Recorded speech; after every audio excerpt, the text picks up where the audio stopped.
ఎంత మోసం చేసిందిరా దొంగముండ ఎఫ్బీలో. 15 రోజుల్లో ఇద్దరిని ఎర్రిపప్పుల చేసి వదిలిపెట్టింది. ఏదైనా భలే ఎర్రిపప్పులు అయ్యారా, భలే తట్టుకున్నారా. అలా ఉండాలి, అలా తట్టుకుంటే చాలురా, ఆ తర్వాతే ఏదైనా. అదిగో చూడు, అందులో బీటెక్ వాడు ఉన్నాడు, డిగ్రీ వాడు ఉన్నాడు, ఇంటర్మీడియట్ వాడు ఉన్నాడు, 10th క్లాస్ వాడు కూడా ఉన్నాడు. ప్రతి ఓడి ఆరాటం ఒక్కటే.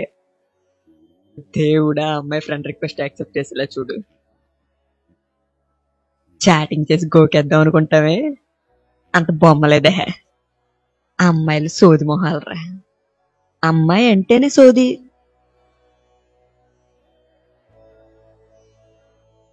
ఏమిచ్చానురా నేను మీకు? సిస్టమ్ ఇచ్చానా, నెట్ ఇచ్చానా, చైనా ఫోన్లు ఇచ్చాను గోకండ్రా అని. ఒక అబ్బాయిగా ఏం ఇవ్వగలనరా మనం ఈ ఫేస్బుక్ కి? అమ్మాయిలతో కూడిన ఒక ఫ్రెండ్ లిస్ట్ తప్ప దానికి మించింది ఏదన్నా ఉందేంట్రా?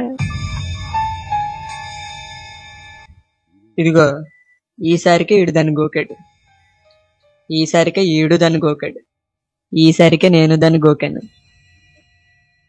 గోకడాల వరకు ఎందుకురా, మళ్ళీ రిప్లై ఎత్తది లేదు దానికి తెలీదు. అందుకే కనబడి ప్రతి అమ్మాయికి ఫ్రెండ్ రిక్వెస్ట్ పడేసుకుంటూ వెళ్ళిపోతే చాలు. ఫ్రెండ్ రిక్వెస్ట్ పెట్టిన అమ్మాయి దగ్గర నుంచి ఏమీ కోరుకోవాల్సిన అవసరం లేదురా. అలా కోరుకోవాల్సి వస్తే చాట్ చేయమని అడుక్కోవాలి. ఓ అందమైన అమ్మాయి, నిజాయితీగా గోకే ఏ యదవని ఎర్రి పప్పలను చేయకండి, కొండెర్రి పప్పలను చేయకండి.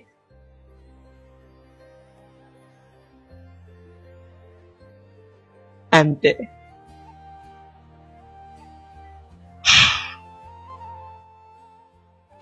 ఒరే, అదెవరు తెలిపోతుందా? వారిని గొప్ప నా కొడుకులు రా బాబు.